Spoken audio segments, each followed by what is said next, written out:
Hello dear students, how are you? So the next thing we are going to discuss is has, have, had, will have, should have, may have, might have.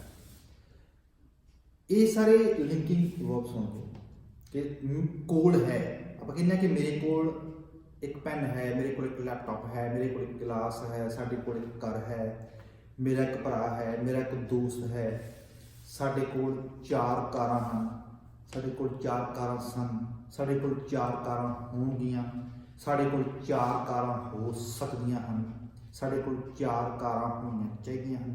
ਸੋ ਇਹ ਚੀਜ਼ਾਂ ਜਿਹੜੀਆਂ ਨੇ ਉਹਨਾਂ ਨੂੰ ਵਾਰ-ਵਾਰ ਆਪਾਂ discuss ਜਿਹੜਾ ਵਾ ਉਹ ਇਸ ਚੀਜ਼ ਕਰਾਂਗੇ।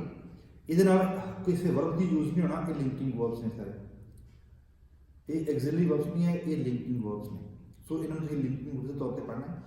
ਜਿਸ ਤਰ੍ਹਾਂ ਪਹਿਲਾ ਆ ਗਿਆ हैज़ एक सिंगुलर जोड़ा लिंकिंग वर्ब है जिसका मतलब है कोल है, ये लिखूंगा ही शी इट नाल हैज़। इसी तरह have, next is have means भी कोल है पर ये लिखूंगा प्लूरल के नाल, जिस तरह वी यू ते दे। हाँ आए दे नाल भी हैव की वरतों ही होएगी। सो ये दोवें प्रेजेंट वास्ते, दोवें प्रेजेंट वास्ते नहीं, प्रेजेंट की गल करते हैं। उस तो बाद आ गया हैड मीन कोल सी, ये पास्ट की गल करता है कि मेरे को एक कार सी, मेरे को एक घर सी, मेरे को एक टीवी सी, मेरे को एक मोबाइल सी। उस तो बाद आ गया will have, it talks about future, ये फ्यूचर की गल करता है। कोल होवेगा, मेरे को एक घर होवेगा, मेरे को एक कार होवेगी, मेरे को एक टीवी होवेगा, मेरे को एक मोबाइल होवेगा। उस तो बाद आ गया मे हैव मीन हो सकता है, प्रोबेबिलिटी है, संभावना हो सकता होवे। सो मेरे को एक कार हो सकती है, आई मे हैव ए कार। मेरे को एक टीवी हो सकता है, आई मे हैव अ टीवी। या हो सकता है मेरे को एक कार होवे, I may have a TV car. So ये हो सकता है। उस तो बाद आएगा विल हैव कोल होवेगा, मेरे को एक कार होवेगी जो आप डिस्कस किया। फिर आएगा शुड हैव, कोल होना चाहिए है, मेरे को एक कार होनी चाहिए है, मेरे को एक टीवी होना चाहिए है, मेरे को एक मोबाइल होना चाहिए है। शुड है, सो इतने शुड हैव की गल करांगे। सो जिहड़ा हैज़ हैव आ वो थोड़ा फर्क है कि वो सिंगुलर ते प्लूरल नाल यूज हुंदा वा। इस तो बाद had, will have, should have, may have, इन्हां दे नाल कोई नहीं फर्क कि वो is am sorry he sheet ना लगेगा कि जां वी यू दे नाल, ये सारे नाल एक ही आएगा।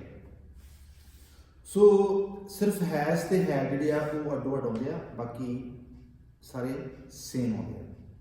सो आपां चलो थोड़ा डिस्कस कर लईए। आपां कहिए कि मेरे कोल एक कार है, आई हैव ए कार। मेरे भरा कोल एक कार है, my brother has a car. मेरे पिताजी कोल एक कार है, my father has a car. इसी तरह मेरे कोल एक घर है, आई हैव अ हाउस। मेरे भरा कोल घर है, my brother has a house. हुण फर्क की पै गया हैज़ ते हैव का, क्योंकि माई ब्रदर सिंगुलर है तो मेरे नाल ते हैव है।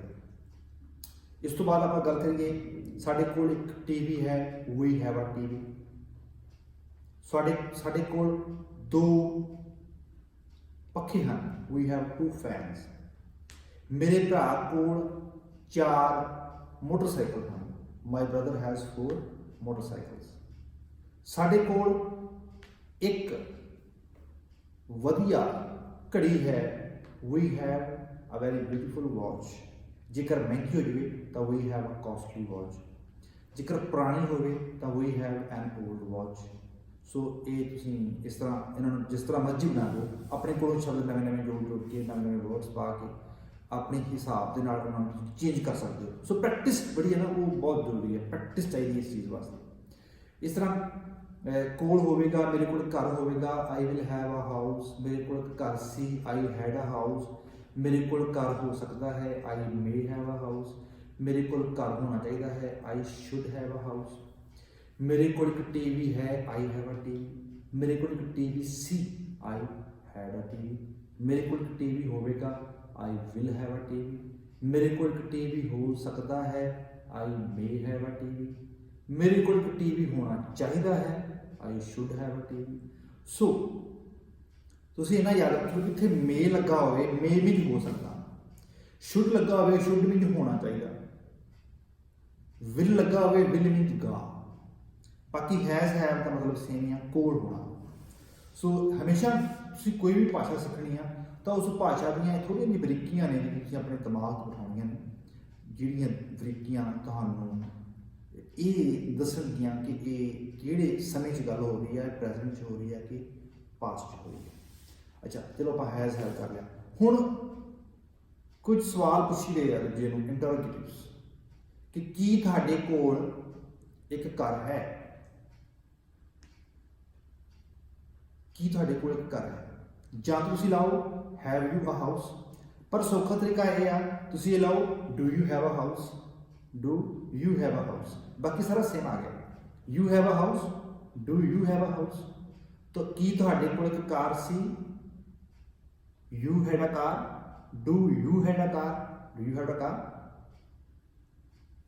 ਕੀ ਤੁਹਾਡੇ ਕੋਲ ਇੱਕ ਕਾਰ ਹੋਵੇਗੀ, ਇੱਥੇ ਤੁਸੀਂ ਲਾਓ will you have a car, ਕੀ ਤੁਹਾਡੇ ਕੋਲ ਕਾਰ ਹੋਣੀ ਚਾਹੀਦੀ ਹੈ, should you have a car, ਕੀ ਤੁਹਾਡੇ ਕੋਲ ਇੱਕ ਕਾਰ ਹੋ ਸਕਦੀ ਹੈ, ਮੇ ਯੂ ਹੈਵ ਅ ਕਾਰ।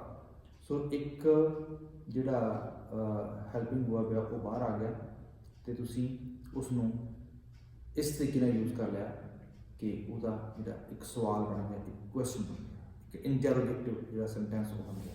ਸੋ ਇਹਨਾਂ ਔਖਾ ਨਹੀਂ ਹੈ, ਪ੍ਰੈਕਟਿਸ ਕਰਨ ਦੀ ਲੋੜ ਹੈ। ਜਿੰਨੀ ਪ੍ਰੈਕਟਿਸ ਵੱਧ ਤੋਂ ਵੱਧ ਕਰੋਗੇ ਉਨਾ ਹੀ ਤੁਹਾਡੇ ਜਿਹੜਾ ਵਾ ਉਹ ਫਾਇਦੇ 'ਚ ਜਾਵੇਗਾ। ਹਾਂ, ਇਸ ਦਾ ਕੋਈ ਵੀ ਸ਼ਾਰਟਕਟ ਨਹੀਂ ਹੈ, ਪ੍ਰੈਕਟਿਸ ਪ੍ਰੈਕਟਿਸ ਪ੍ਰੈਕਟਿਸ ਪ੍ਰੈਕਟਿਸ बहुत लाभनी है। सो प्रैक्टिस करते रहो। Thank you very much.